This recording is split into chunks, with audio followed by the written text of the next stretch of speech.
Добрий вечір. Мене звати Богдан Шумилович. Good evening. My name is Bogdan Khumalovic. I'm an employee here in the Center for Urban History.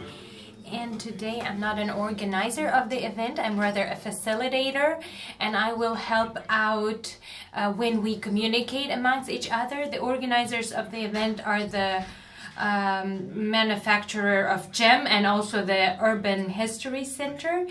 So we are happy to have Mr. Evert Verhagen, who comes,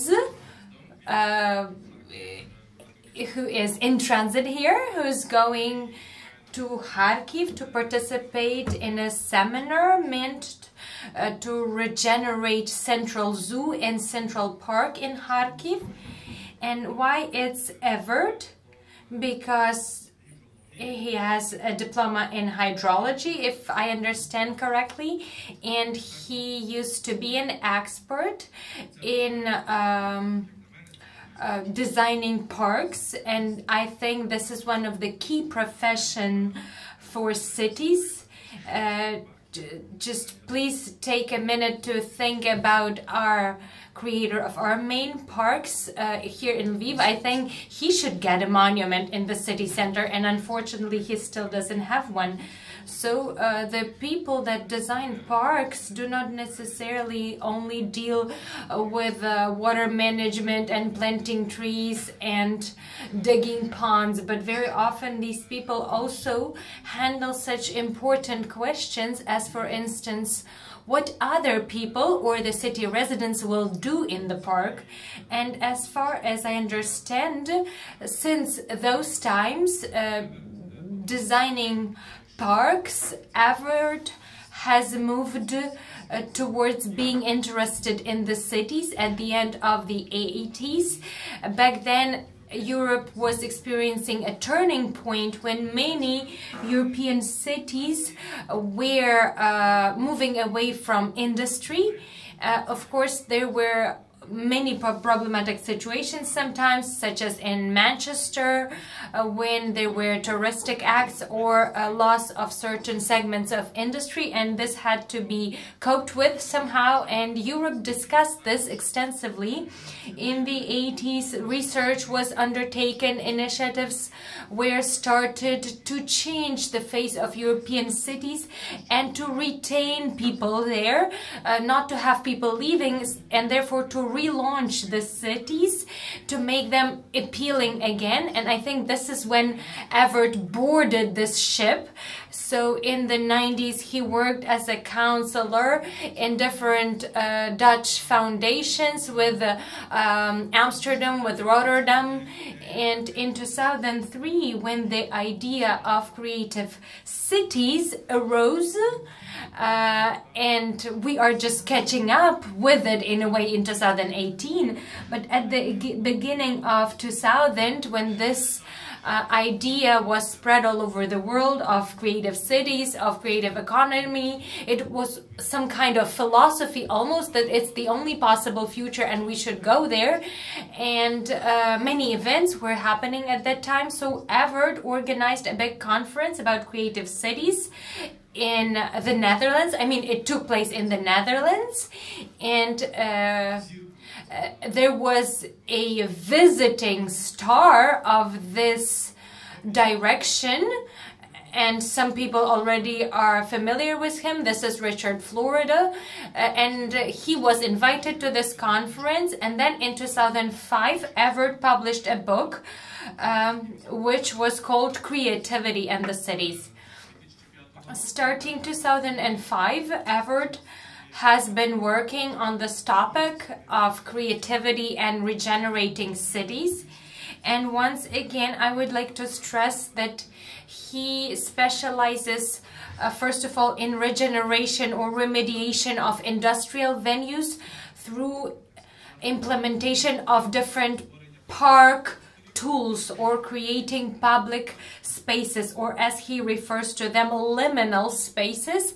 And I would like just to explain to you that this is an anthropology term that is used to in ethnography or anthropology, which basically refers to borderline areas where some kind of interaction between different spaces takes place, or different dimensions. It's a very interesting concept. I hope he tells us more about it, but at least this is what we are going to talk about today, how the world is changing and how we can create those borderline or liminal spaces, and some of the examples from his own experience. So between 2002 or 2004, I can't remember, in 2003, they commissioned a big venue in Amsterdam, which was called Werkgasfabrik, and it was a great venue, like a very big facility, like several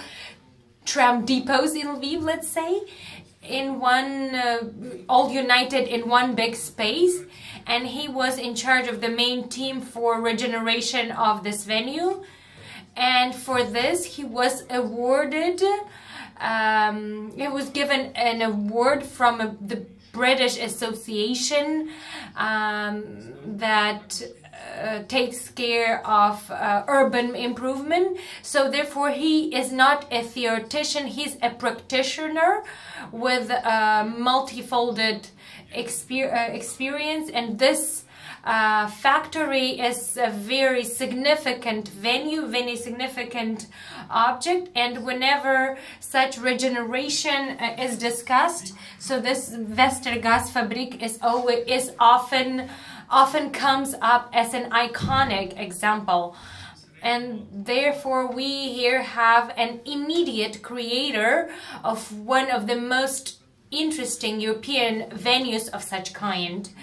I guess there's nothing else that I should say. So he's also a founder of a business, Reuse. It's an agency. Very often such experts have counseling agencies that help cities or regions become better, and also an organization that is called in the same way Creative Cities, and he is a practitioner, and that's a great advantage. I guess I should finish off with it.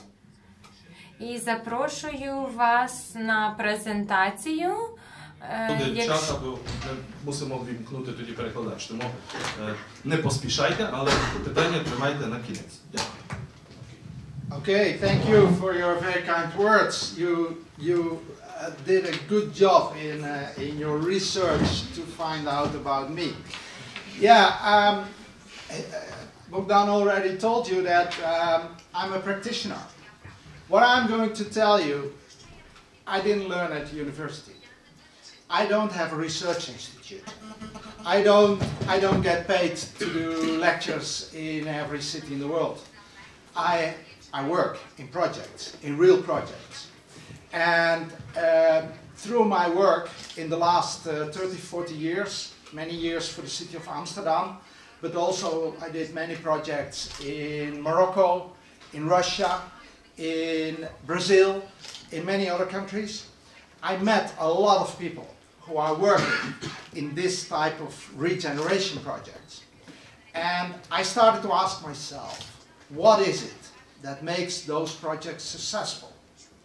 And when I started to find the answer to what makes a project successful, I could not answer that question without thinking about the other question, and that is how to make your city successful.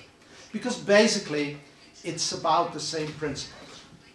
So this is when my research into the city really started.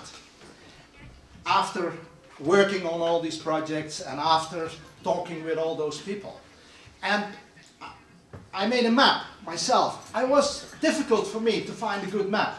This is the map that shows the 4,000 biggest cities in the world. The cities with more than 100,000 people living in them. And what is immediately visible is that most of those cities are in a circle of 4,000 to 5,000 kilometers around Hong Kong. Half of the world population is living inside that circle. You have this dot. Do I have a dot? Yes. Okay. In this dot, yeah, Vladivostok is in it, Japan is in it, large part of Indonesia is in it, India is in it. In this circle, half of the world population lives.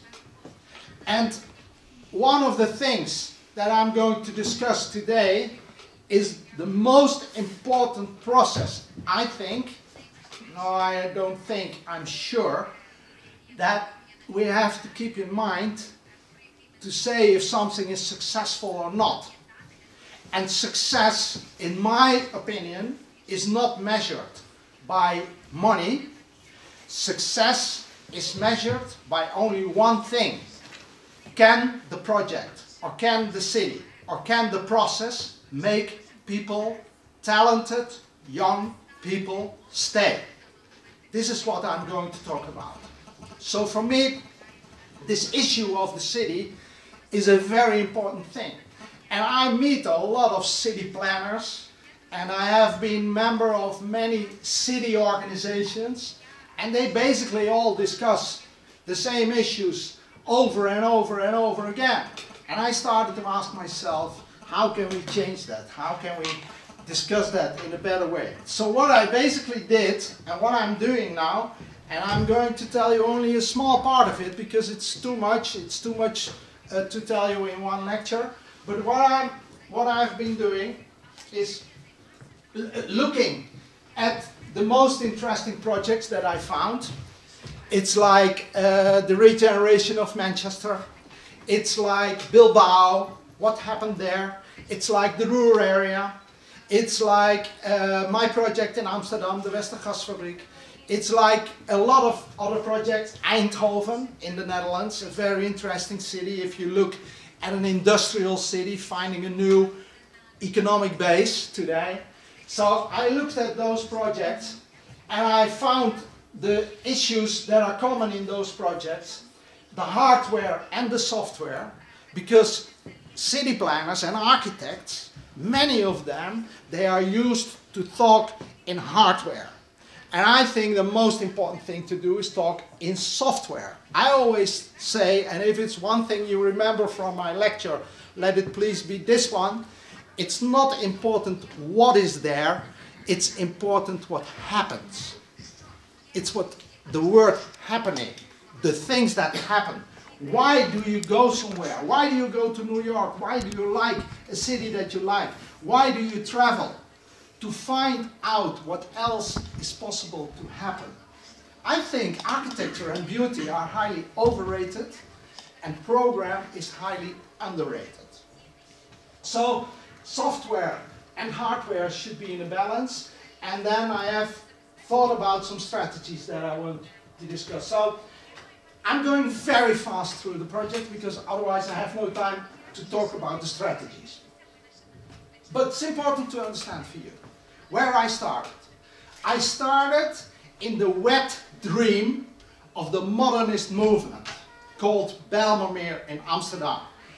If you are an urbanist or an architect, you may have heard that there was a conference planned in 1930 in Moscow, which didn't happen, but it went on a ship on the Mediterranean, and all the prominent architects of the world at that moment went to sit on that ship and discuss the city of the future.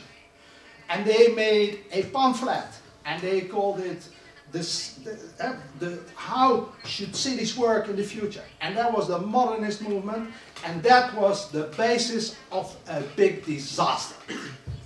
Because that disaster was to think about the city as an industrial edifice, as an industrial thing. They took all the functions apart, and they thought that if we make good all these different functions, housing, living, recreation, transport, we can build the ideal city. All those ideal cities have been demolished since then. Russia, China, Brazil, they are full of them. All modern growth, fast city growth is in this modernism type of thinking. And I lived there for 50 years in the Bijlmermeer. And I started to ask myself this question: which idiot came up with this stupid idea to make people live in a way like this? And why did they do that? I'm not going to answer that now, but we will come back to it later. So I worked there. I became a community activist. I was chosen in the city parliament of Amsterdam even for 2 years. And then, maybe you remember, an Israeli plane collapsed in one of those buildings. And there was a big disaster. There were a lot of migrants living there. And then after that, they started to demolish that area. Today, only 5 or 6 of those flats are still there. As Bogdan told you, I started to work then at another big project. A project that is quite often seen in these days, because we all know that the industrial economy is starting to change. A lot of industrial cities that were growing fast in the 19th century and in the early 20th century lost their base in the end of the 20th century. So there were already in the 1970s, there were the first books about the post-industrial city. I started to read that stuff. What is going to happen in the post-industrial city? What kind of economy do we have? How do we make our money? And I had a chance to work on a project here, a gas factory. A gas factory is a factory that these factories were built everywhere in Europe by the British Imperial Continental Gas Association, owned by Mr. Montefiore, the most famous Jewish guy who ever lived. Look up his name. I'm not going to tell you the story about Montefiore. He's an amazing guy. He was the first guy in the House of Lords, the first Jewish guy in the House of Lords in England, a friend of Rothschild, and he built gas factories all over Europe. And in gas factories, they used coal to make gas, and the gas could be put in a pipe, and then that pipe brought light to the city. And bringing light to the city was the most important thing that happened for the city. Before that, we had only small cities in Europe and everywhere in the world. Cities were like places with 50,000 inhabitants. When the light and the sewage system and all those new inventions came, the cities started to grow. But then, after that, when the industry left the cities started to explode. Today, 50% of the world population is living in cities. In the next 30 years, another 25% of the world population will move to cities. Now make a fast calculation. I don't know how good you are in calculus. We have 8 billion people in the world, 8 to 9. 25% of that, that's 2 billion people. In 25 years, moving, that's 10,000 of people every day. That's an amazing amount of people. And where is that happening? In the same circle that I showed you, around Hong Kong. And in many other places, people are moving to cities. People do no longer want to live in the land. So that is a very important thing to understand. So I had the opportunity to work on this gas factory, those beautiful empty buildings. At that moment, we had natural gas found, so the buildings were no longer needed. Everybody thought that was the best thing to do is to destroy them and to start something new. And this is also an important point I want to make. Urbanism, very often, is about starting on a blank page. Most urbanists, I'm not blaming the good ones. There are in Europe some very good, interesting, nice projects where they kept the old structures. But I've been working in Russia, for instance, in the last 6 or 7 years, quite often, in Perm, in Ekaterinburg, in Moscow. I've been an advisor for the Zil factory in Moscow. I've been an advisor for Zaryadye Park in the center of Moscow next to the Red Square. And you know, it's everywhere the same. They say, yeah, those old buildings, they are beautiful, but when there are no churches, we could easily destroy them. You know, it's better to start with a blank page and to build something new than do some research in the history of the building and find a new use for it that fits inside the building. It's not such a logical thing to do. So we did that here at Gasfabriek. Those buildings were at the monument list. And so my job was to make something out of that. We had 15,000 square meters of buildings, we had 13 hectares of highly polluted land, and we didn't have any money. So the only thing I could think of to do was temporary use. And you were already mentioning the word liminal space. I only found out that issue of liminality years and years later. And to do this temporary use was completely by coincidence. There was not a very set up plan. You know, I simply couldn't do anything else because I had those empty buildings and I had to do something. But when we started temporary use, inside those buildings, all the cultural and creative people of Amsterdam came. And they all wanted to be with me. And there was not only artists with a little bit of money making a painting or making an artwork. No, there were the big institutions. We had the first European headquarters of Cirque du Soleil. We had the Holland Festival. We had big festivals with pop music. We had techno parties. They still are there. Look it up at the website. Awakenings parties. Every 3 months, thousands of people have techno parties inside this gas holder building here. And that's amazing. And it's a big business. So the creative cultural economy, we didn't know the word creative economy. We knew about post-industrial economy. The creative economy was just looking for a space, and they went there. So that was my first experience with the business. And then, to make a long story fast, the most important thing we did was realize the quality of what we learned and use all these small elements, everything that we had seen happening on site, in our plan. So we didn't do something temporary with artists to make something new after it. No, we wanted to work with the artists.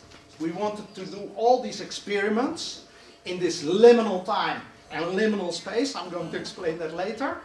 To learn, to get adjusted, to know how to make a good project. And this is the most important thing that we did there.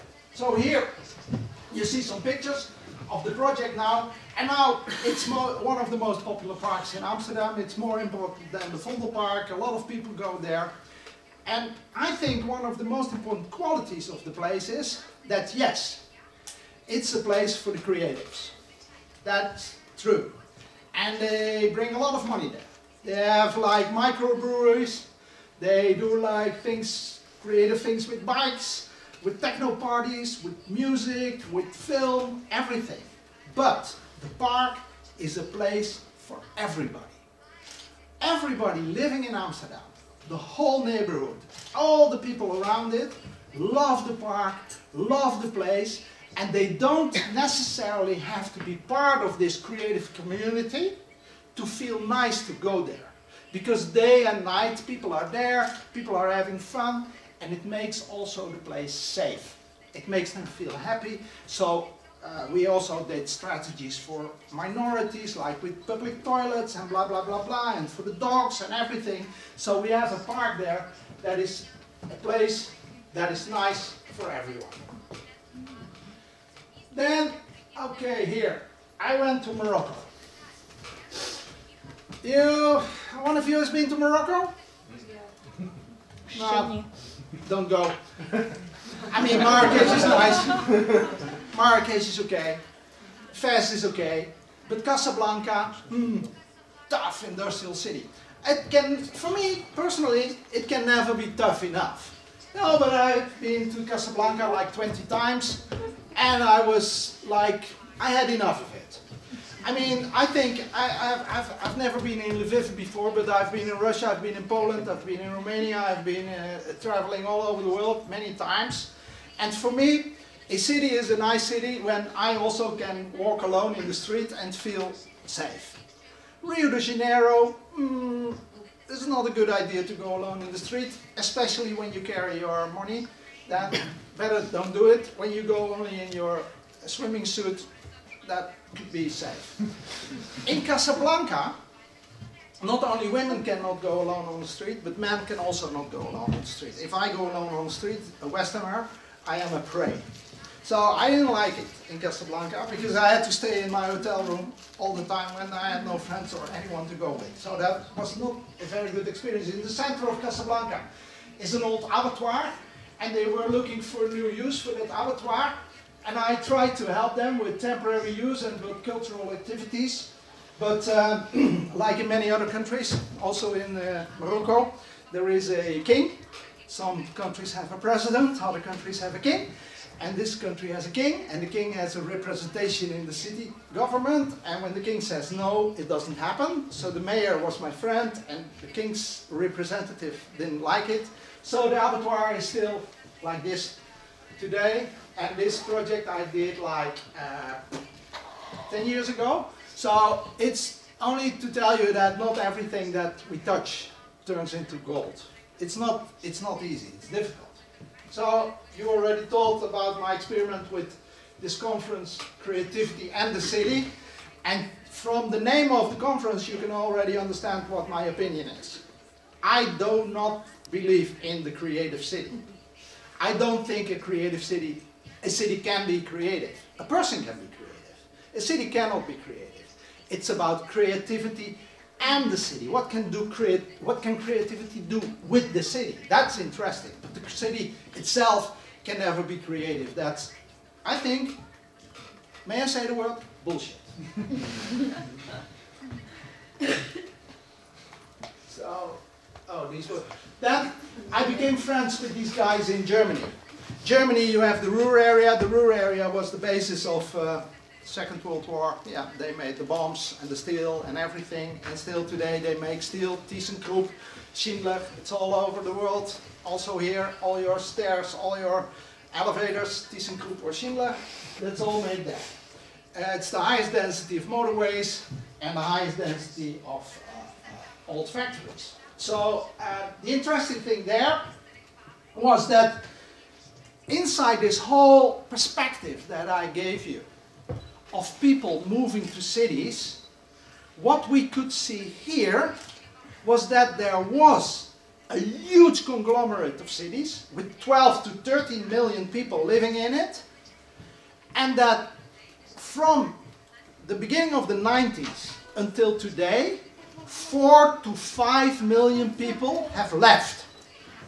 So just think about it, you know, the investment to have all those motorways, all those railway lines, all those houses, everything. It's not very sustainable to say, okay, we no longer need this huge area, 200 kilometers by 50 kilometers. Think about the Donbass area or a big industrial area here in the Ukraine. We no longer need it.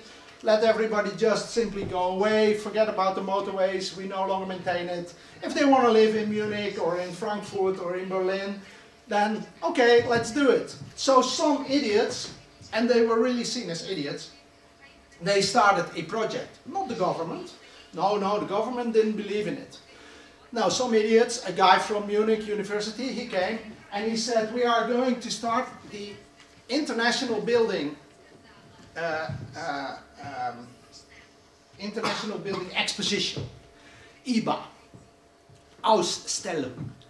And so they started with this project and I became very much involved in it. And one of the teams of this International Building Organization was also to bring back the ecological system. So basically, why am I telling this? Is that what I learned there in Germany, that regeneration and bringing a city back to life is not about architecture, is not only about infrastructure, it's about everything.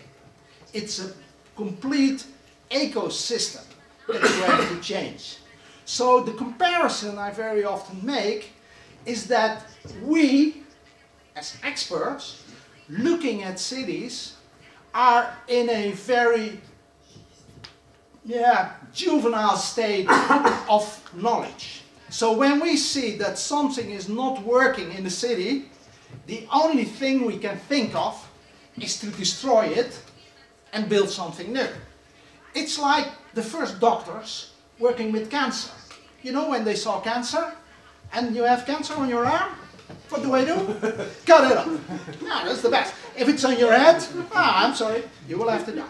So, only years later, and millions of euros, dollars they spent on research, unbelievable amounts of research, and not working together, America not working together with Russia, not working together with Europe, they came up with chemotherapy.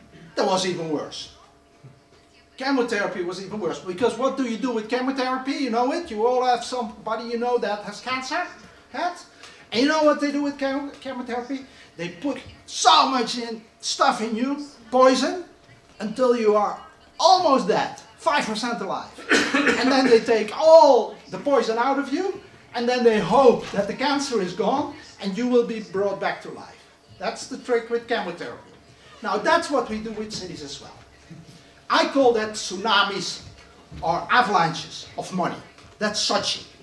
That's Olympics. That is big projects. We have an avalanche of money, we throw it over you, you have to spend it in 10 years, and then we have a disaster after it, and we will see if there's something coming back to life or not. But we have spent our money, we feel proud, we have built something, and we have done our job. And of course made a lot of people rich, who made a lot of construction. So that's the comparison. With cancer treatment, we now are in the stage that we know that it's the whole person you have to look at. What does he or she eat? The lifestyle. Everything is part of your treatment. Even your psychology is part of your treatment. What do you do? How do you live? And then you can be treated. This is what I propose to do with the city. Look at those 4,000 cities in a complete way and think about what you can do and what you have to act on. And then sometimes, yes, you need a new airport. Sometimes you need a new artery. Sometimes you need some huge investments. But most of the time, you need another program. You need to think in a different way. You need another attitude. You need another mentality. You need to think about different things. And this is what I say to mayors and bureaucrats in cities. Because they all want to spend money. A lot of money. And we can bring money from the European Union to everywhere. But go to South Italy, how much money did they spend? Go to the south of Spain, go to Greece, go to Bulgaria, and you will see the disaster. And here the same. We worked hard in Amsterdam Park in Germany. We worked there for 20 years, but still 5 million people have left.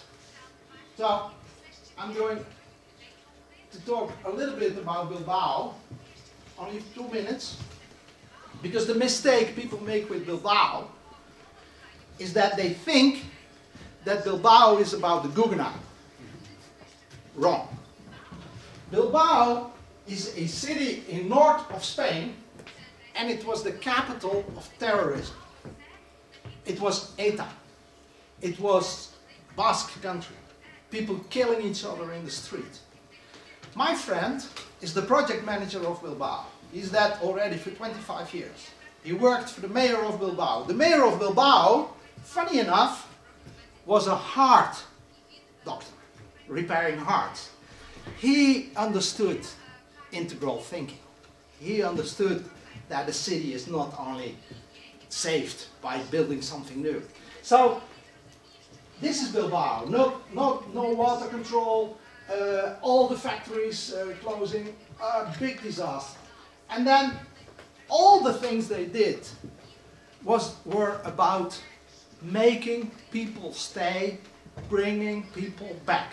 That was in the first thing in their mind. How can we make people stay in Bilbao, and how can we make them bring back? Because if they had not done that, Bilbao would have been the next Detroit, or all these other cities that have become derelict, no-go areas. And then the Guggenheim only was the cherry on the cake. The Guggenheim was a chance. The Guggenheim was the PR strategy to put the place on the map. And there's nothing wrong to wear a nice haircut, or to put on a beautiful shirt, or to buy a new pair of shoes and to look good, to be attractive. There's nothing wrong with that.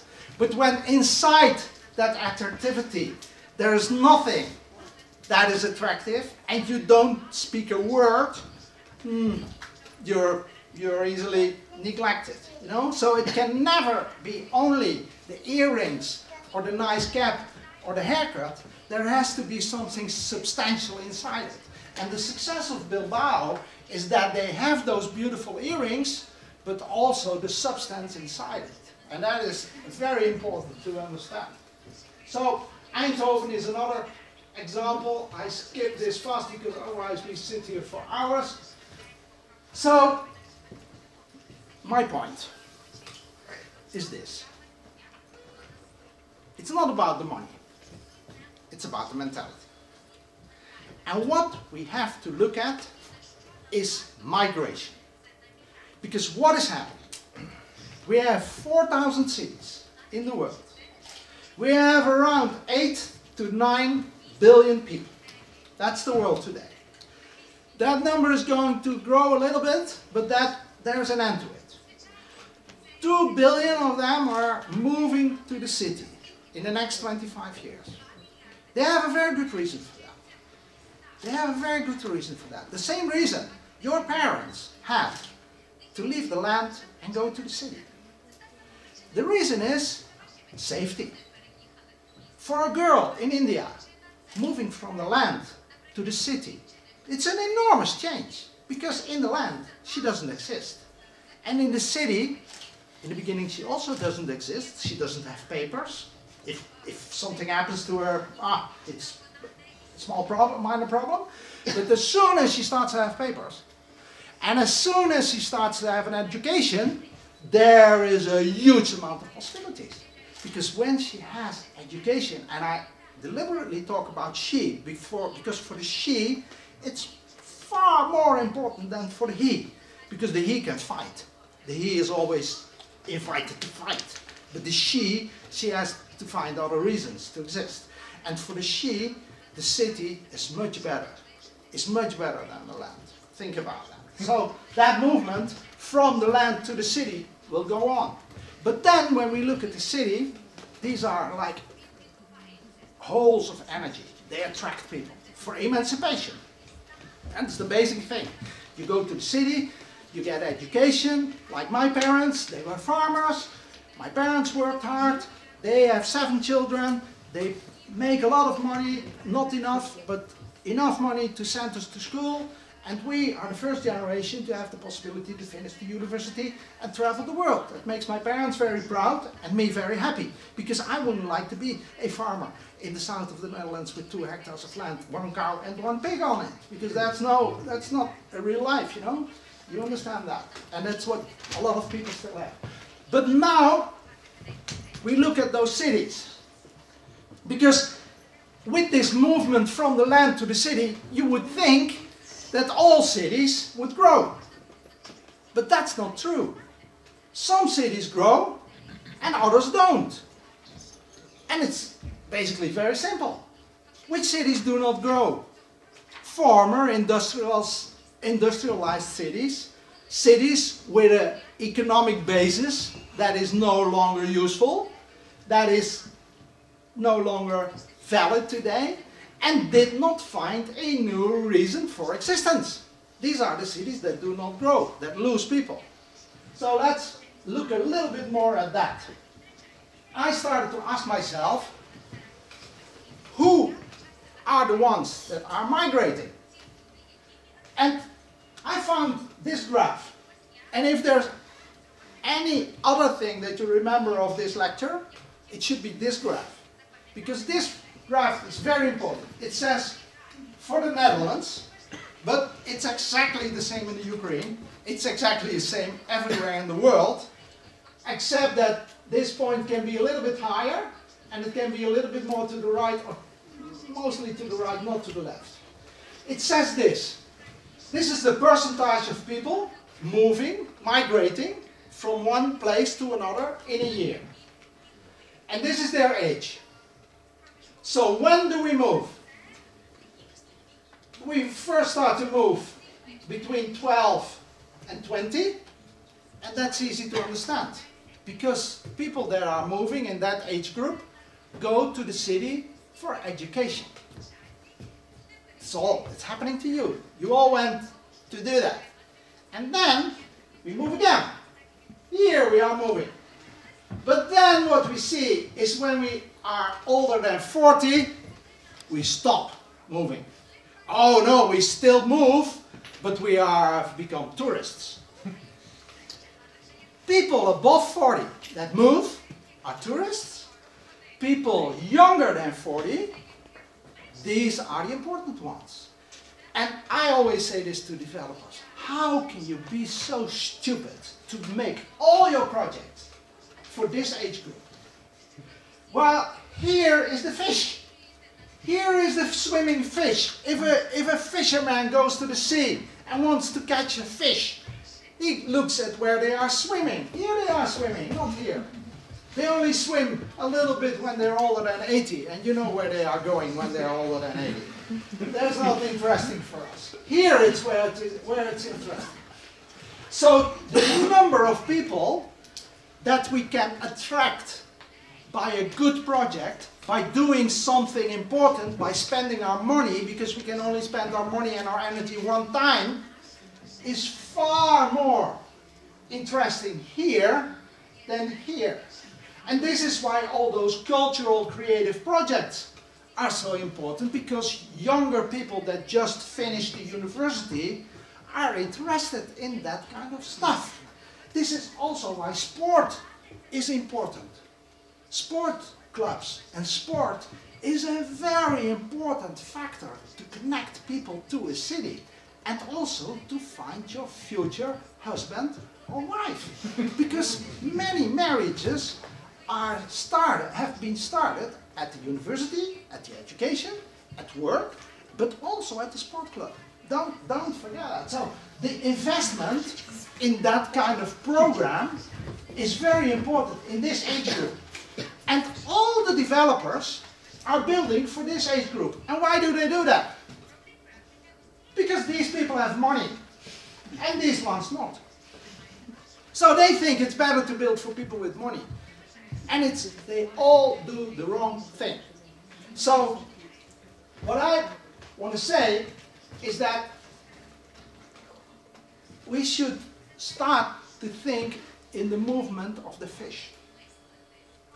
And the movement of the fish is the movement of the young and talented people. I read in the newspaper, in an article about Italy. Do you like Italy? Who doesn't like Italy? It's impossible not to like it. 300,000 people every year in this age group, between 20 and 35, leave the country. And they have only one very important reason. There is no future. No future. There was a punk band in the 80s when I was young, but today in Amsterdam is full of young, talented Italians. I like to work with them because they work day and night. Dutch young people, they work from 9 to 5. Turkish, Moroccan, but more Greece, and also Ukrainian and Russian young people, they work the whole day because they have nothing to lose. They want to be part of it and they want to succeed in that environment. They don't want to go back. And if I ask you, I'm not going to, but I asked this, for instance, at St. Petersburg Economic High School. I have 200 students in the room, girls mostly, because they go to the Economic High School, boys 10%. I asked them to raise their hand, who of you has a plan B? 80% has a plan B. And the plan B, you can easily understand what the plan B is. But the plan B is not so easy. To go from Russia to Europe and live there permanently, there's not a big chance. So most of them have to go back. They have been 1 year or 2 years in Europe and then they have to go back. So they all have a plan B. And my point to governments and to city governments and to people everywhere in the world is, if the majority of your people has a plan B, you're finished. It's gone. Every company in the world, Unilever, Shell, Google, Amazon, all these companies have one department. That's the most important department for them. Human research management. The people that select the talented ones to come to Microsoft, to come to Apple, to come to their company to work there. Because they all know that when they don't have this permanent flow of young, talented people, they will die. My point is, every city should understand that. And instead of investing all their money in creative bullshit, they should change their mentality and think about you. And my proposal would be, and I'm going to talk to some city officials tomorrow, I've heard, to do one thing. At the university, in the last year, ask all the students to fill in a questionnaire. Very simple questionnaire. Name me the 5 things, it can be everything, the 5 things that could make you stay. Okay, I know it's difficult for you to go, but if you have the wish to go, for me you're already gone. You know, when I have a relationship with you, and you say, yeah, I have no other choice, so I stay with you, because, and yeah, marriage is over, isn't it? Yeah, so it's the same with me and the city, you know, these things can change in a later stage, but basically if you want to go, you're already lost. So what is it that could make you stay? And for the city council, I would say, take that list of those 5 points and work on the top 3. And in 10 years, you will see that more people are going to stay. I don't know which these 3 things are. I can think about some of them. Okay, this is, I have to stop because, I mean, I have a lot of slides, but this one I want to tell you. Because when I was preparing this lecture, people were saying to me, yeah, we are very critical about creative cities and creative economy and blah, blah, blah, blah. We just, yeah, you know, we don't know what to do with it. So I have made this scheme. And it is to understand what I think is important. For a large period of time, humanity worked in agriculture or mining or fishing, and there were no cities. You know, because agriculture and mining and fishing has to be done where the stuff is. You can't do that in the city because you don't have grass. You can't fish in the city because there is no sea. That's easy to see, yeah? So this economy that the world had for a very long time was bounded to place. In the year 1000, that's only 1,000 years ago, in the existence of the world and humanity, that's very short. The 4 biggest cities in Europe were having 50,000 people each, and there was Constantinople, Palermo, Sevilla, and what's the 4th one in Spain? Cordoba. University cities, and the funny thing is that only Constantinople was Christian, and the other 3 were under Islamic rule. So that's only 1,000 years ago. 4 cities with 50,000 people in it. What the world has changed in 1,000 years, isn't it unbelievable? So in the 19th century, we have the industrial economy. And then Manchester and the rural area and all these industrial cities started to grow. Sometimes they had some historic basis, but industrialization made our cities grow. And why did industrial companies choose to work inside a certain city? Because they have easy access to stuff and transport. So transport and stuff were more important than people. So when you started an industrial city, steel or mining or whatever, the people from everywhere in the country came to your city. This is the reason why still many Russians live outside their cities, because their simple reason was there were jobs in industry. If there were no jobs in industry, do you think many people would live in Siberia? I don't think so. So that was the reason. Then we get the information economy, the post-industrial economy.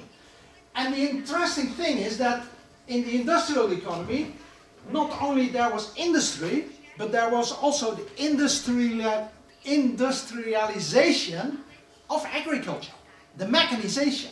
So I remember that my father had his first combine, you know, where you can easily take the corn of the land. That was when I was young. That was the mechanization of agriculture.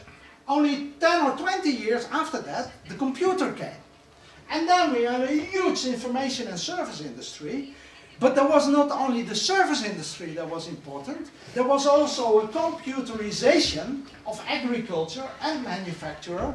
So it's not only about computer industry, it's about the whole industry that is computerized. Now we have creative economy. And I'm going to explain what I think creative economy is.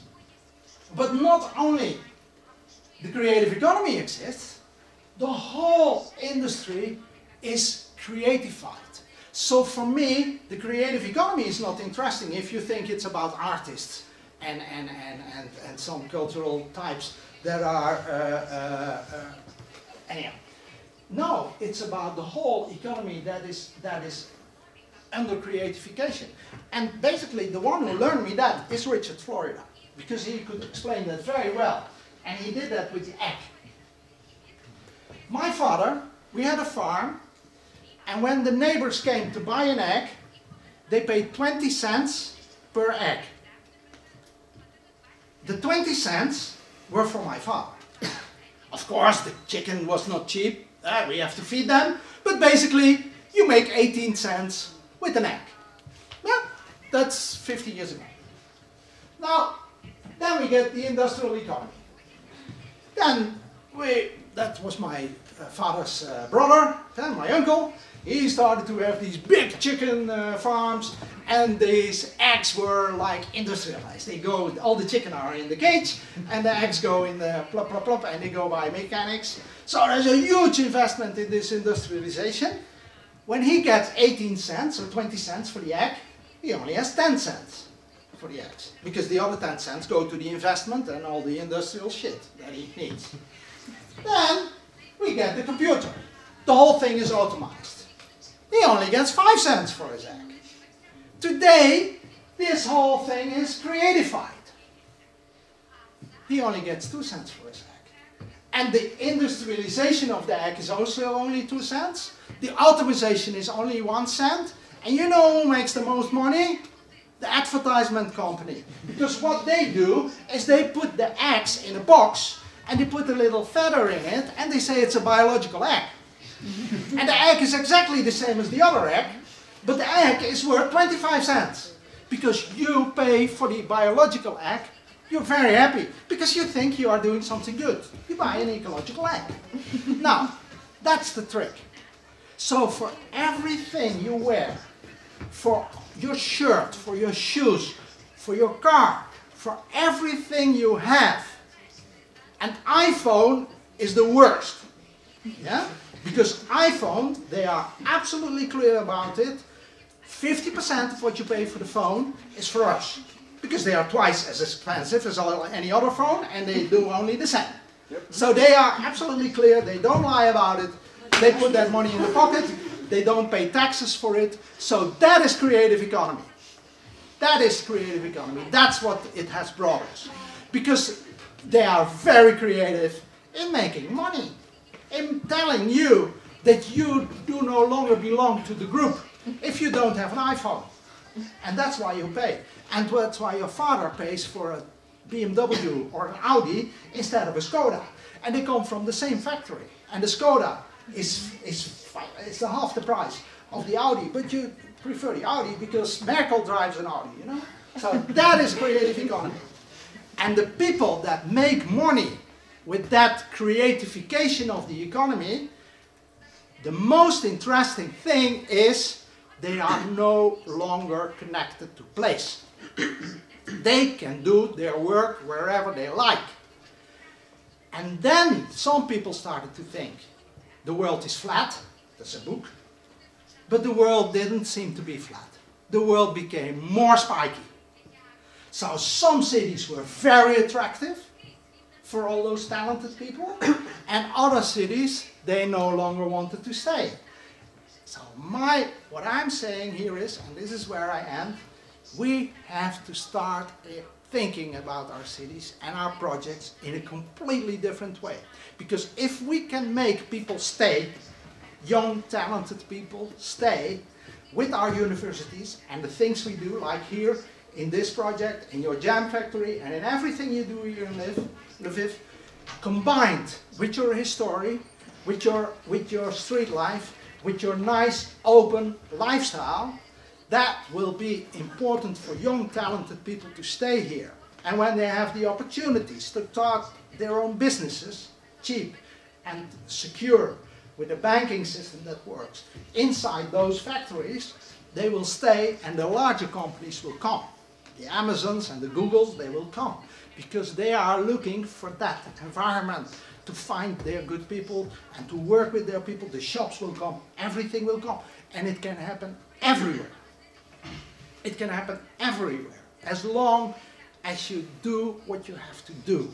It's not about the sunshine amount, it's not about money, it's about mentality. And that is what I'm preaching.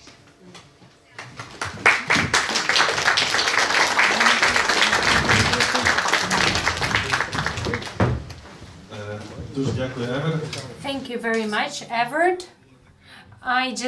It came to my mind, there used to be a saying of Dalai Lama's that... Dalai Lama? Yes, he wants, you love wings that they can fly, roots that they come back, and reasons that to stay. Це так би стара історія про те, що... So that's an old story that young people need to be able to fly, so that they need wings, but they need roots to come back, and reasons so that they want to stay.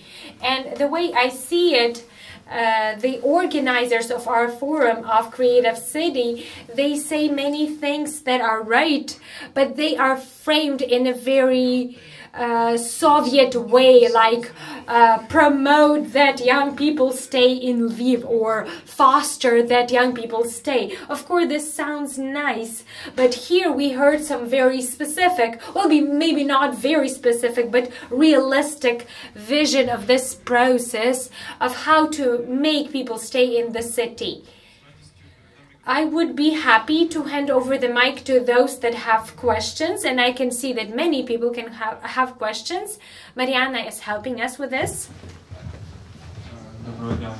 Good evening, I'm Volodya. So, where do you live now? In which city, if you do, or do you live in a village? And what kind of 3 basic principles are there in the city that make you stay there? As you can see, I'm older than 40. So I had the opportunity to buy a house in the 90s in Amsterdam. And yeah, after you've done that, there are children, and then the children go to school, so then there is no longer a reason to move. You make enough money to travel. I have the opportunity to travel a lot. My wife is also a project manager, so we travel a lot. So the choice was made between let's say, around the 30-35 years of age to settle. And this is where I stayed for the last 25 years. And this is what we see in the Netherlands, is that only people older than 40, only 2% of them move each year. And half of that 2%, so 1%, is of negative reasons. So they have a divorce, or they have somebody dies, or something negative. So they have to move.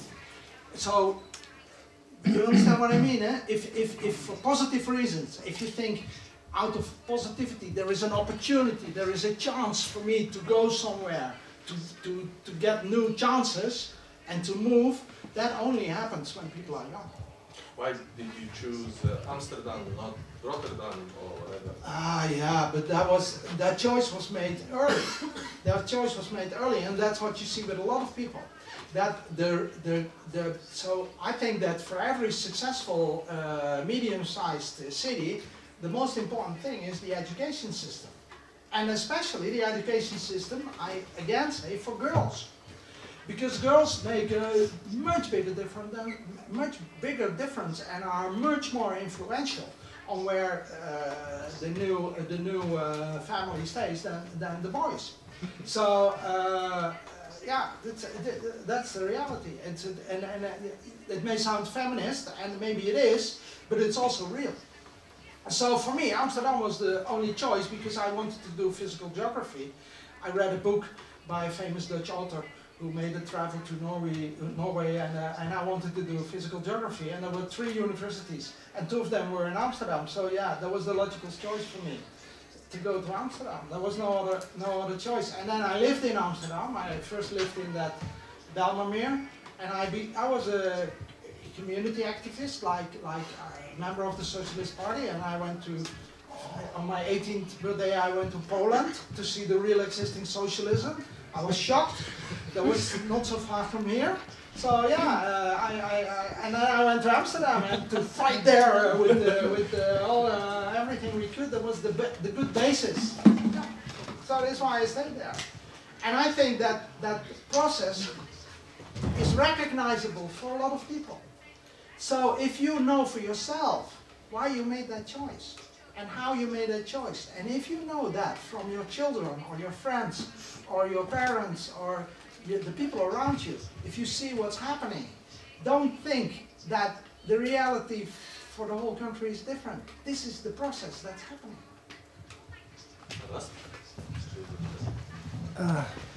May I ask you 2 small questions in English? So the first is, have you any experience, Mr. Verhagen, with shaping, well, city planning in a sort of legal way? So let's say you showed us the area that is overpopulated, Hong Kong, Beijing, and they are building cities, they are building at the same time troubles. Can it be regulated in a legal way? For example, the city in Ukraine, for example, the city that has more than, let's say, 2 million or 3 million is debatable, discussable. For every country, it's maybe different. Can we, let's say, adopt such a rule as, for example, stop building residential houses? Why? Because then the industry will go to smaller towns and cities, and like it is in Germany. So there are a lot of the population in Germany is distributed, I would say, evenly across the whole of the country. And there are such places, such countries as China, when Beijing is 50 million. So I was told by one Chinese lady, so that Beijing, she was from Beijing, said 50 million, and they travel 3 hours to work, 3 hours back, and there is nothing to, there is no more hours for living. So that is the first question. If you have any, and if you think that is a good idea to stop, to realize such an idea, or is it a schnapps idea? I understand your question. And the second question is political. So you mentioned a few minutes ago about socialism in Poland, but now looking back, we see that in the countries like Soviet Union, Poland, Czechoslovakia, there was no real socialism. It was so-called, we call it now, some certain circles, state capitalism, because there are two elements of socialism. First is maybe public means of production, and the second important element is democratic control. And neither in the Soviet Union, nor in Poland, nor in Czechoslovakia, they wanted to build, for example, this socialism with human face, and they were invaded by the Soviets. So what socialism is it when the other country runs Czechoslovakia? And you have another good example of Denmark, Sweden. So that is where socialism is realized, because they have this democratic control. So thank you. Okay, let me be very short, but I completely agree with you on polycentrism. On what, sorry? Polycentricity. Because there are two systems that we see in countries with cities. The one is monocentricity, the other is polycentricity. Polycentricity is Germany, where easily Munich and Frankfurt and Berlin and all those cities can exist next to each other and attract people. This is a very interesting system. Like Italy has it, more or less, because Rome is not the big attractor. Spain also has it in a more or less way. But America has it, although New York is big, but America has a lot of big cities. And the reality is that countries that have that are unifications of states, United States. And that's the same with Germany, you know, they had their capitals and then they were unified. Italy, so there is a historic reason for that. And why do I say this? Because I don't believe in force from the government to make people stay somewhere. I believe in positive reasons for people to move somewhere. So, and I believe that can happen everywhere. For a country like Russia, there is no other solution. Moscow has 20 million inhabitants. There are 10 cities with more than 1 million inhabitants, and the rest of the population, 120 million people, live in small cities. The younger people are already moving, the smaller cities are dying, so the process is unstoppable in the direction of Canada, where the whole population in this huge country lives on the border with the US, not because they like the US, but because the best place to live is in the south, and that's going to happen in Russia. The only thing you can do to make that stop is pay people a lot of money to stay in those smaller cities and have a job there, because the idea to have gulags and put the whole population inside a camp and send them to Siberia may be interesting for some governments, but is no longer adoptable. I don't think they can do that today anymore. So the reality is that the people make their own choice. And I always say, most people think, the Americans, they say, so we bring democracy to the world. Democracy is the most important thing. I think that's wrong. Democracy is interesting, but your voting system, it's all very interesting, but people vote with their feet. We vote with our feet. If we no longer like it somewhere, they move. And that is the reason why so many people from Africa sit on a boat and risk their lives to go to Europe, because they don't see a future for themselves and their children down there. And that is the main reason for migration, opportunities. So we vote with our feet, and governments should start to understand that. Because the south of Italy, to say something, is beautiful. I like to go there. The food is good, the coffee is good, the wine is good. It's fantastic there. And it's empty. There's no one living there. It's a disaster. And the reason is, and I give lectures like that there, the mafia, the mentality, A girl can never start her own business. An old building can never be used by young people as a breeding space or as a cultural venue. Older, grey-suited people prevent it, and that's a disaster. And there are some exceptions. Palermo, where we have a mayor who invites all the refugees on the boats to come to Palermo and start their creative businesses in Palermo, so that's interesting to see what's going to happen there. And yeah, I promote, also for the European Union, to start investing immediately, not in the so-called democratic process, but in the cities, in young people, in Lviv, in Poland, in all those countries that are now having people, all their talented people going away, because the end of the process is Brexit. You know, the Brexit is the result of the migration of the young and talented from all over Britain to London, and the end result of the migration is also Trump, because also all the blue states in the US, where all the young and talented people have gone, the only thing they have left is their democratic vote. And with that vote, they vote for an idiot because they are frustrated that the so-called elite, their children, have everything in Los Angeles and in New York and in all those big cities, and they are sitting there on their farms and their factories, and they have no longer a job in the mining or the steel industry, and then they are so stupid to think that they can bring that back, which is never going to happen. So it's completely the wrong process, and then they want to build a wall to make people stop. And how simple can life be? Create interesting places like Rosanna does, and you are all doing here. Promote those people, coach those people, help those people, work together, find ways to create that, and it's far more effective, and it costs you far less money because you don't need motorways and big airports, and it's much more successful. So to shorten, do you believe in regulation, legal regulation? Yes, of course. Do you believe in socialism? No, to begin with, one of the most important things to do is security. You know, that's highly underrated. I mean, let me give an example. Brazil. All the people have moved to Sao Paulo and Rio de Janeiro. They have this whole process with the presidents that they are sending away because they did something wrong. There was the woman president, what was her name? I forgot the name.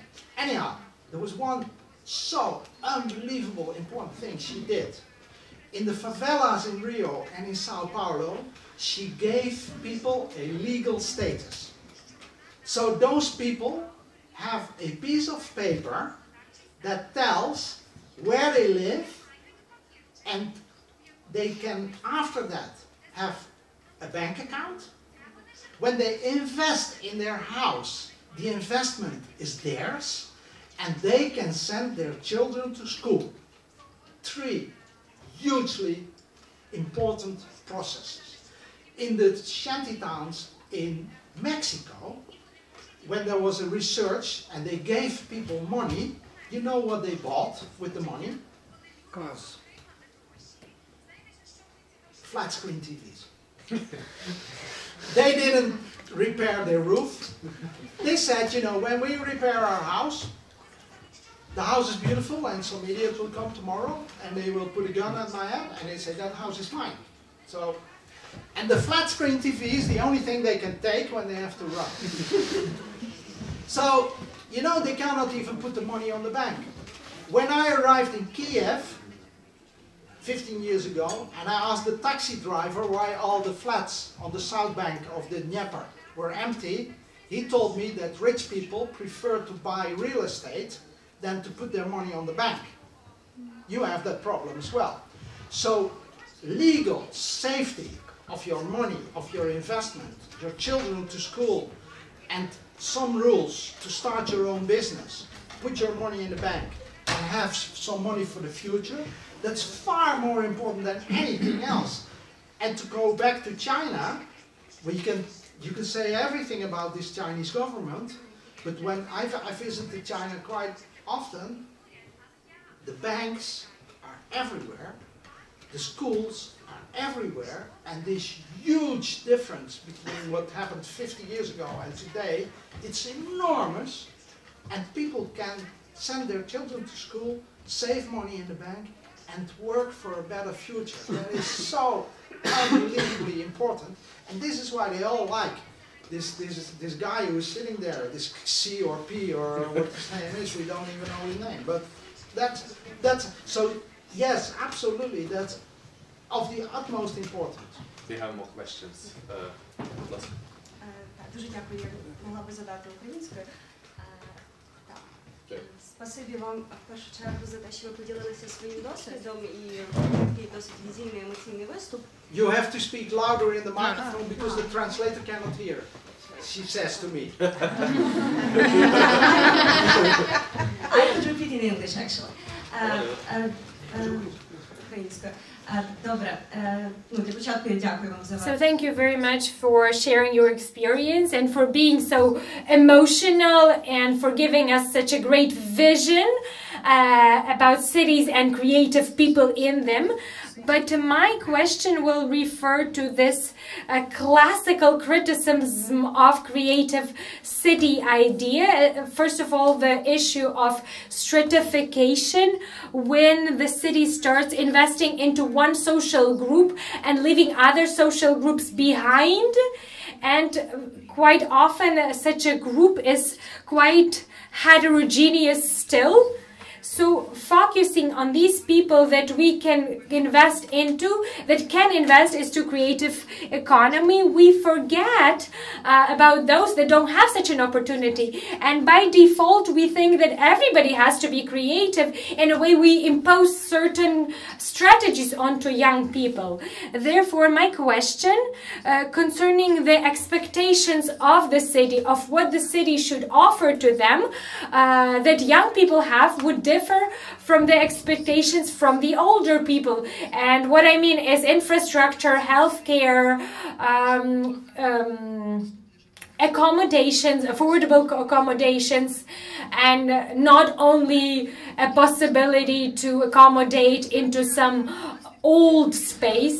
So my question is about those risks that come with this idea of creative city when it's taken up by the city administration. So what can you say about this? Thank you. Yeah, to start with, I don't like to see it as a either or. I mean, basically there's only one thing that's important. Opportunities for young people. I mean, if we, like in Amsterdam, we have creative areas where everything is nice and the expats want to live, etc., etc. And then we have those neighborhoods where only the migrants live and where, yeah, there are less opportunities, the university is not there, etc., etc. And then such an area starts to creatificate. There is a movement out of those families with those who have no opportunities, and young people with opportunities start to live there. This is generally seen as bad. Yeah? I think for the people who have those opportunities and taken those opportunities and now have a chance to fulfill their goal in life, nothing wrong with that. The government should act in that respect, that we take care as a city government or as a central government, that everybody profits. Like in the old economy, in the industrial economy, there were also people who had jobs and people who didn't have jobs. That was not to say we should close the factories, that should have been stupid. But we should take care for the people who don't have the job. So I agree with you that you cannot focus on one group alone, but to kill the chicken is also to have no eggs. You know, so don't fight the creative economy or the things that are the results of that, which help people to have a job and to make something nice, if it doesn't take away opportunities from the others. When it starts to do that, And I don't believe much in that, because industrial economy and all those investments in the industrial economy and in business opportunities and tax cuts for big businesses to come to your town and invest here, they generally no longer work. And my strategy is much cheaper and much more experimental. It doesn't hurt anyone, so I think it's much more interesting. And then, to give you 2 or 3 examples that I didn't have the opportunity, in my Wester Park that I worked on for 15 years, from the beginning I have said, even though the creatives can have their jobs here, those buildings are interesting for them, and it was, by the way, the cheapest regeneration strategy to do that. We want to make a place that is interesting and accessible for everybody. So every square meter, everything that we do should not exclude people, but invite people. And that is what we were successful in. In Bilbao, the Guggenheim doesn't only make those cultural creatives that have an exposition in the Guggenheim there happy. No, the reality of Bilbao is that 15 years ago, there was not one hotel where I could find a room. There were no coffee shops, there was no food, there was nothing there. It was a disaster, a terrorist city. Today, every second house in the city, everywhere, it's fun, it's coffee, it's food, it's pinchos, it's everyone has a job, there is a lot of work there, there is a well-functioning harbor, there is a metro system, everybody is happy. And they all love what has been going on there, so there's no one who feels any exclusion. So my point is the way you do it.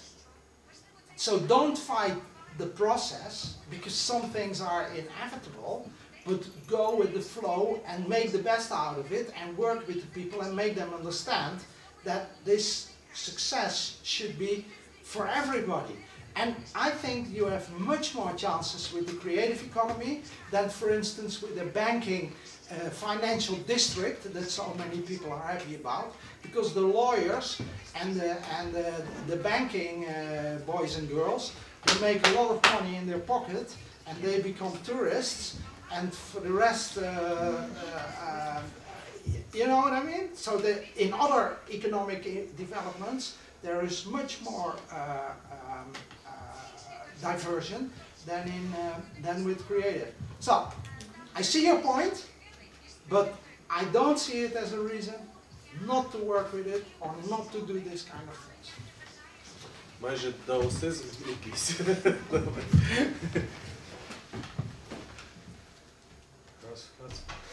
Зголошуйтесь заздалегідь, і щоб мікрофон було передати.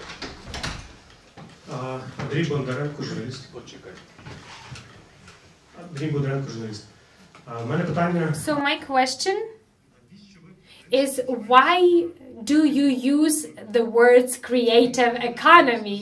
Because based on what you said, of course it makes certain sense, but what is it that makes your approach different as a separate kind of economy?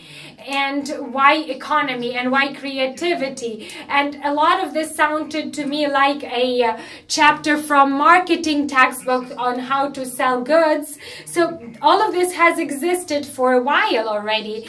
And if we think about different economies like agricultural economy, production or industrial economy, also a way of producing something like cars, information economy, which produces devices for the exchange of information or presentation of information. And what you refer to as creative economy is more like a subsection of marketing division. And even when you refer to modernism, that they failed, that they had their own approach, but you have a different approach, for me it does not compare, because modernism had their own vision of society on a basic level, while what you discuss is basically how to sell better. Therefore, what I can understand, what is the founding principle? Why do you call it economy? But honestly speaking, this last slide about an egg explained a lot to me, because as far as I understood, the main point of creative economy is selling some new approach, standing out against some other marketing strategy. So basically you are selling well something that has existed for a long while, and you say that it's a new dimension of human development. And another question is, what is the mentality and how do you want to change it? Because you didn't understand the word of what I said. Because for me, I have tried to explain what I see as the creative economy, and if I didn't say that, I will to say it again. I'm not a fan of it. I see it happening. It's a lot of people making a lot of money in marketing and in selling stuff, and that is what's happening. That is what the Googles and the Apples in the world do. I don't know how to stop it, but that's the reality. So please, don't get me wrong, I'm not promoting that. These people don't pay taxes. They've tried to find the places where they don't have to pay taxes. It's not good for society. So please don't think that I promote that. The only thing that I say is that we can see it happening, and that one of the very important differences with the old economy is that the people working in that kind of economy, in this marketing, and also lawyers, and also all these financial and all those people, they have become more fluid. They can go to the places that they like. So for them and for those companies to start, the reason to start a business, to start some economic entity anywhere, is where they feel safe, where the banking system is good, where they have security of their lives, where the infrastructure is good, but also where they feel happy, where there is a good cultural environment, etc., etc. That is, when you look at the top 25 or the top 50 of the most attractive cities in the world that attract most investment, that do economically the best in this time, then you can see that these factors are very prominent. And that is a big difference with 50 or 20 years ago. So I only look at this. Then, if you ask me what I promote, that I think I have been very clear about that. I promote to make young, talented people stay in your city. And that is not done by big marketing techniques. That can only be done by offering opportunities and by offering possibilities for emancipation. So instead of spending huge amounts of money on motorways, railway lines and airports, invest in the infrastructure, the existing infrastructure of people, of awareness, of connection with the land, undersee your reality, and make people stay. Make them feel welcome in your place. And when you make a place feel welcome, and when you create nice places for people to meet, when you create good public space, when you create a nice open city, it's attractive for everybody, not only for your creative friend, but also for your parents and for your children. So that is what I promote. I don't promote to attract huge marketing techniques. I only use that example to say that what we see today in the world is that our economy is not creative. Our economy is under a huge wave of creatification. And I try to explain to people what that means. But don't get me wrong, I'm not a fan of that at all. We encounter now creatification in view as a approach. Ще є питання. We have some more questions. Питання. My name is Yuri. I'm really glad to be here today, and thank you for your speech. On my mind, it was more inspired speech, said like a business plan to what to do. And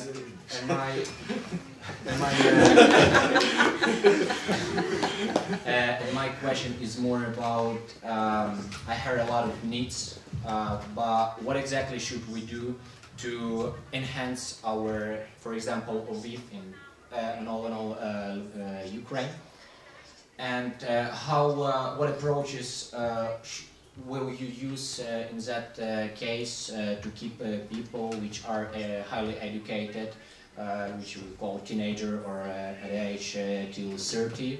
What is your plan for that? Because I heard a lot of, okay, we teach them, they are tough, they are highly educated, they got a sport, they find their, they got marriage and any other stuff. What else? Now, what do we think? Yeah. What do we think? Thanks in advance. What would be important for you? Yeah, you have finished your university, you're an architect or whatever you have studied, something you like, and what would make you stay? Now, old economists, old city planners, they say, Berlin, oh, we have to get rid of all these creative spaces. What we need is a new airport, so that big businesses from America and China can easily land here, because now we cannot have Boeing 747s or big planes. So they build a new airport. It's still not open. It takes another 3 years. It is 4 times as expensive as they thought it would be. It's now 20 million or 40 million or I know billion or whatever it is. So that's their strategy. Now, let's look at Berlin. What do you think my strategy would be? Because this strategy is obviously working. Berlin is an enormous attractor for young people. Young people that have finished the university in Berlin have easily access to cheap places where they have internet, where they can meet, they can live a full life, they can make a job, they can sell their stuff, that they are designers or whatever they do, or they are in marketing or whatever. I'm not to decide what they should do. Everybody can decide for himself where he wants to go or she wants to go and what they want to do. And the only thing I can see in a city like Berlin is there are enormous opportunities for a large, talented group of people to stay there, make an income. It's so enormously attractive that 10,000s of people from Italy and Greece go there every year to be part of it. London has already done that, so that's already lost. You know, the government has not succeeded in keeping the prices low and in keeping those type of spaces available. So London is basically lost and now given to the big money. So in these examples that I give you, I only can say I promote for your city government here in Lviv to go on with validating what you have, to not believe in those strategies when we take out all the streets and put asphalt in it, everybody will be happy. It's bullshit. They want to spend money. They want to help an asphalt maker to get rich. That is the strategy. And then for the rest, it's all crap, because it no longer works. What works is to go to the university, to discuss with young people, and they can be in creative businesses, but they can also be lawyers or marketing people or whatever they are, and ask them what would make you stay. That is my main question. And some cities that have done that, in Romania or in Spain, or Bilbao is an example, Leeds in England, there are Portland in America, they are successful in that, and they slowly make another appearance and get a new economy. I'm not an economist who can describe top-down what you have to do or tell you have to invest in this and that.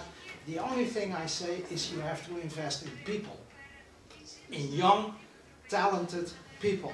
And then when they are successful, make everybody in your city profit from it. The elderly, the youngsters, the ones that are not creative, make everybody profit. And then you are doing a good thing. A clean street, a beautiful street, is not only nice for a creative, it's nice for everybody. This center here is not only interesting for the people who work here every day and for some researchers, I hope it's nice for everybody. And I learned that at Westergasfabriek. When we started to program all these cultural activities, and we were on television, the main television shows, talk shows, are now done from Westergasfabriek. We asked the neighborhood, we did a research. We asked the people at the supermarket, because everybody has to go to the supermarket. So we had people standing in the supermarket with their questionnaires and asking hundreds of people, what do you think of Westergasfabriek? Everybody was happy with the Westergasfabriek. 80% said we are happy with it. And when we asked, have you ever been there? And they live in the neighborhood, huh? Only 50% said they had ever been there. So many more people were happy with it than had actually been there.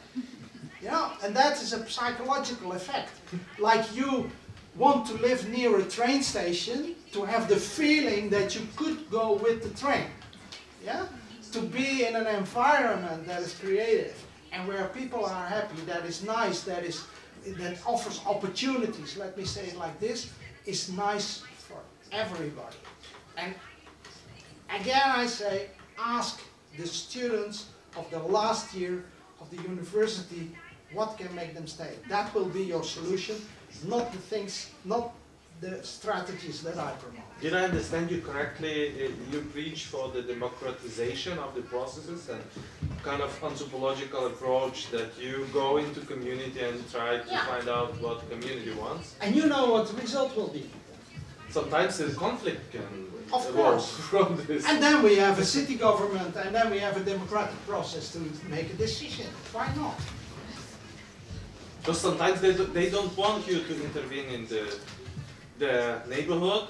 For instance, we had in Lviv the case of conflict about the street, the repavement. So the local community were really aggressively against the city planners who thought that they know how it should be done. I think that people are right.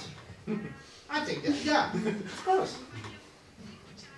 But that starts to change at a certain moment. You know, when we have those neighborhoods in Amsterdam, and then I talk to the social childcare people, and then they say, in that neighborhood where people are against every change, most broken families we have, and we have most people, how you call that have to help them with parenting.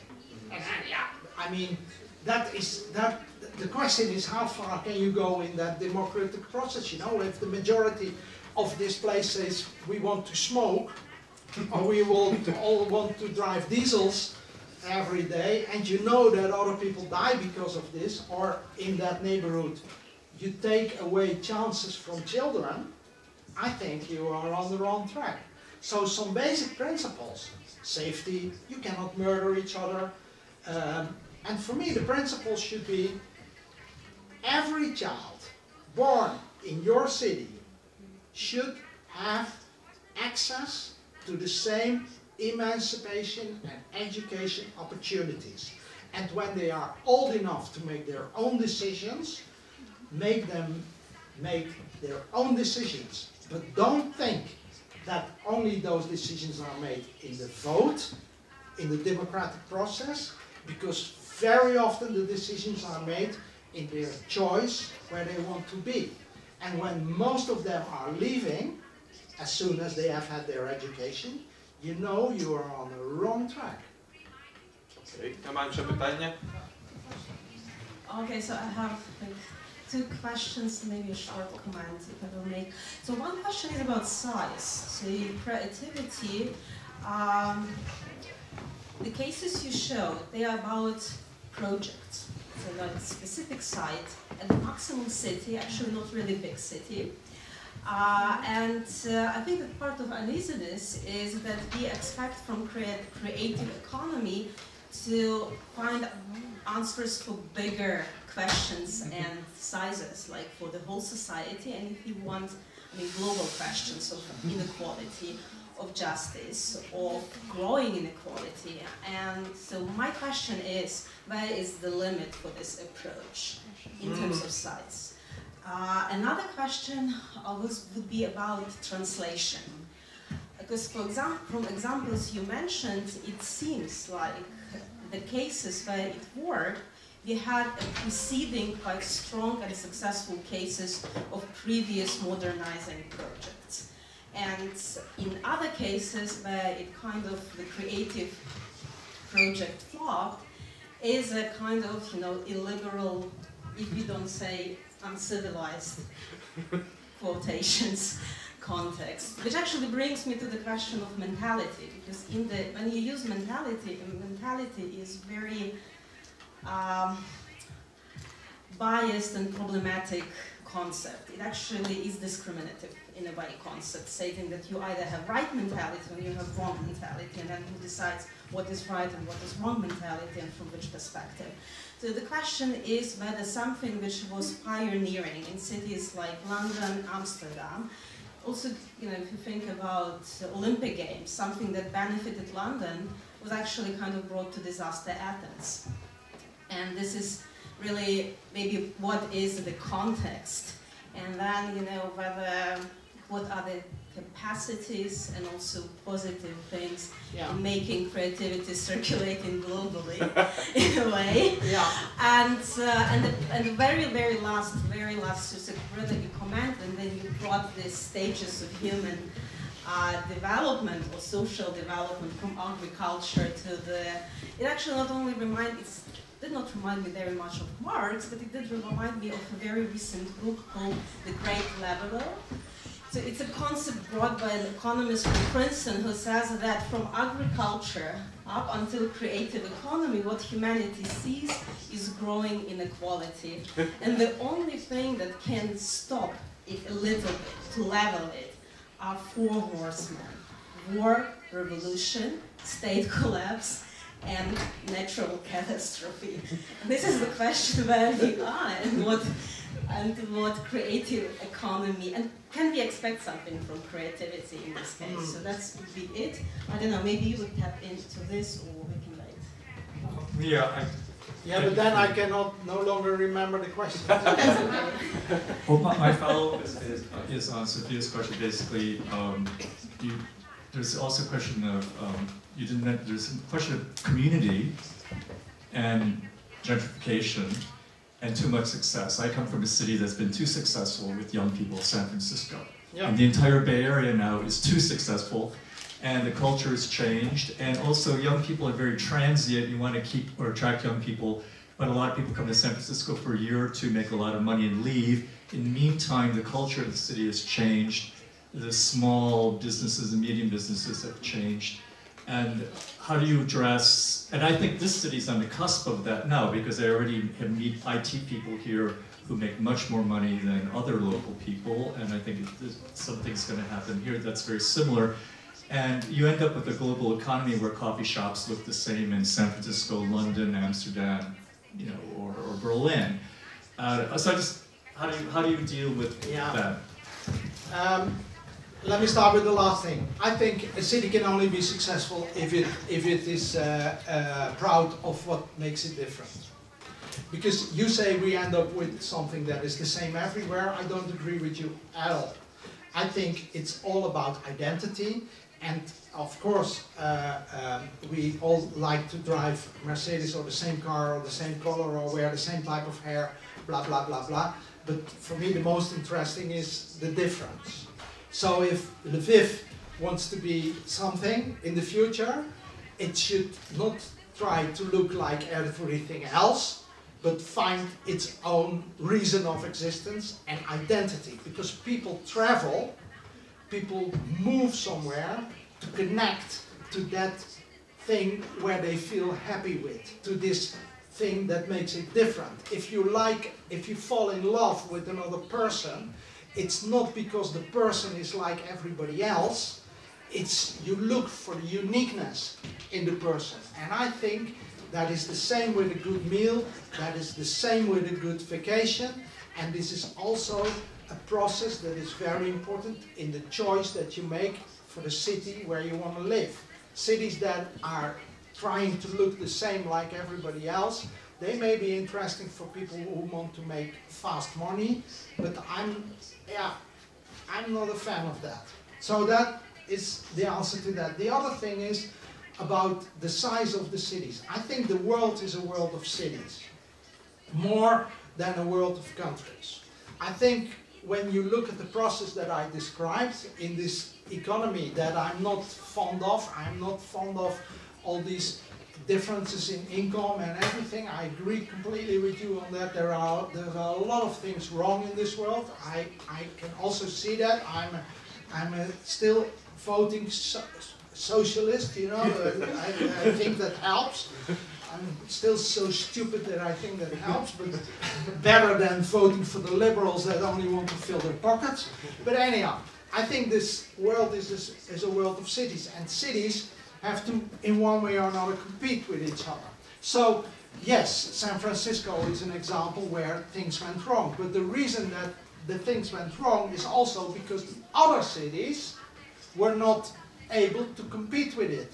Now, when we have Portland, Seattle, Sacramento, and all these other cities in that Bay Area that could have the possibility to compete with San Francisco, it would be better for San Francisco and for all these other cities. So my point is, try to find your own identity, try to find your own reason for existence, attract a type of people that is happy with that, and explore also your differences, not to be everything the same. So that's the other point. Then I agree with you that big cities have another problem, but the reality is that we cannot do anything against it. We cannot prohibit young people and families in India or in Africa to go to the city. Let me give an example. I've been in South Africa, in Cape Town and in Yobro, but not in Nigeria, in Lagos. I think we all know that Nigeria is a difficult country. There is ISIS there, and there is a lot of shit with young girls that are stolen and going to ISIS camps, blah, blah, blah, blah, blah. But we had a conference of mayors of cities in Amsterdam, and there was the mayor of Lagos. And Lagos is completely different than the rest of the country. Lagos is was an industrial city, but is fastly changing, fastly growing.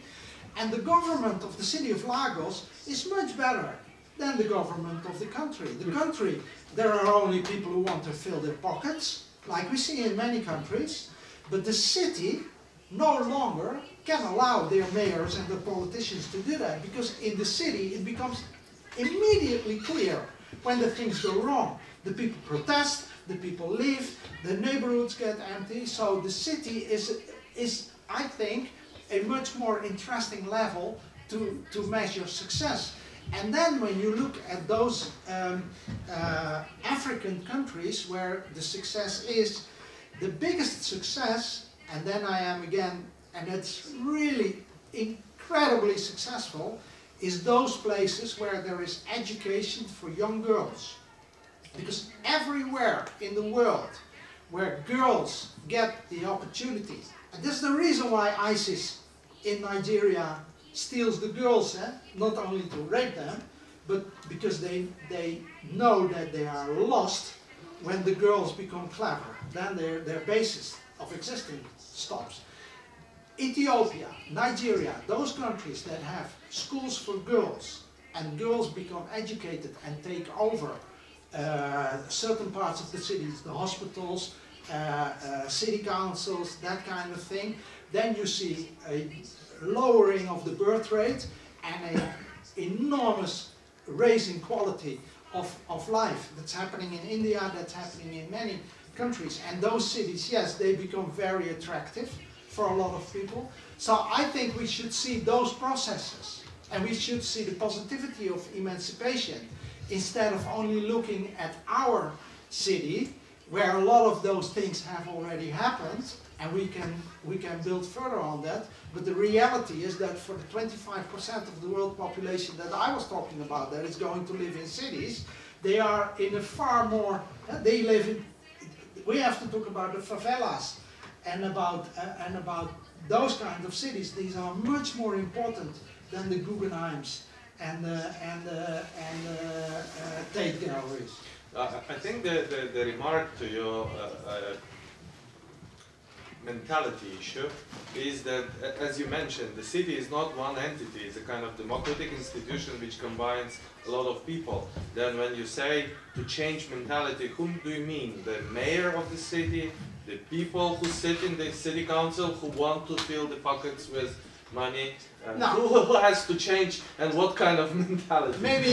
Maybe I can tell you the reason why I am so fierce on this. This is because I did this lecture 9 times, 3 hours long, for bureaucrats and mayors of Russian cities. Yeah? I was invited to come to the university in Moscow to talk to 120 people at one time for 3 hours on this. And, you know, because these are the guys and women who work in some shitty town, 50,000 people in Siberia, that is only existing because there is a mine. And they write a letter to Putin and they say, yeah man, we need money, because otherwise we are gone here. And the government of Russia, they may be stupid in a lot of things, but not in all the things, they know that they cannot support every little town in Russia to survive the next 50 years. That's impossible. You cannot bring the post and the the electricity everywhere. So choices have to be made. So what do they say? They say to those mayors and those bureaucrats of those cities, you have to go 2 weeks to the university for education, and then you have to make a plan with a reason why you need money, and then maybe we will help you, instead of just giving money. And in that education that they have to get, they put me. And then I say to them, because they look at me and they say, yeah, what's your plan? How can we get the money for the new airport? Because they think if they have a new airport, that the investors will come. And I say to them, if you have a new airport, your children will have easier possibility to leave. Because they think we have an airport here, so when we have to go back to see the parents on their birthday, we can fly in. So it works both ways, you know? Oh yes, you really think so? So then I explain to them, if you want your children and your grandchildren to be near you in the future, you have to change your mentality. It's not about creative economy, it's about giving them opportunities in those places, if there are possibilities, to stay. And where are those opportunities? Inside those empty buildings, inside those artifacts, maybe churches, maybe those environments that you have worked in your whole life, those factory buildings that have become useless because the factory closed. There is a lot of history there. And when you reuse them, and when you give those kids the opportunity, together with the university, the library, the theater, the movie theater, whatever you can think of, to create something there, I don't know what, but you all know what you would do, then give them at least a chance. This is what I try to say. So I don't want to describe another top-down economic strategy for them. I try to explain to them that to experiment and to use those opportunities and to talk to their children and listen to them, what could make them stay, could be a far more interesting strategy than build that new airport and think that you have done a good job. Yeah? So, and then I say to them, for instance, public parks. You talked about that. Public parks are important for everybody. Public parks are good. There's nothing wrong with a public park. Public space that is well kept and that is accessible for everybody makes every city nicer. Much more interesting than an airport. So this is the kind of, this is why I am so fierce about it. This is not because of you, but I think that what has come inside me is those people in Russia. And to tell you the truth, in South Italy, where I very often sit with the city councils, it's exactly the same. It's exactly the same. The only difference is the espresso and the food is better. But for the rest, they are idiots. Really. They cannot come up with any plan. На цій позитивній ноті, я думаю, нам вже I think on this positive note we should Thank you, Evert, be very much finishing. for your very emotional and very interesting presentation. I think it was much more provocative than our recent forum on creative cities and creative industries in the city of Lviv. I would like you to come there and to talk to our mayor, but you mentioned that you... I don't know who I'm going to meet, but hopefully...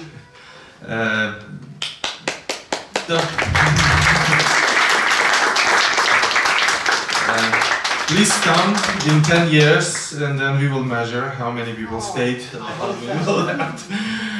Thank you. But do something about it. Дякую вам за те, що прийшли. Тільки хочу на секунду сказати, ви бачите такі дивні роботи на стіні. Це завтра відкривається виставка в Центрі міської історії. Приходьте, о 6 годині буде лекція Адама Соботи. Це один з найкращих експертів про міжвоєнну фотографію львівську і польську. І буде лекція, потім відкриття виставки. Буде цікаво. Приходьте в Центр міської історії.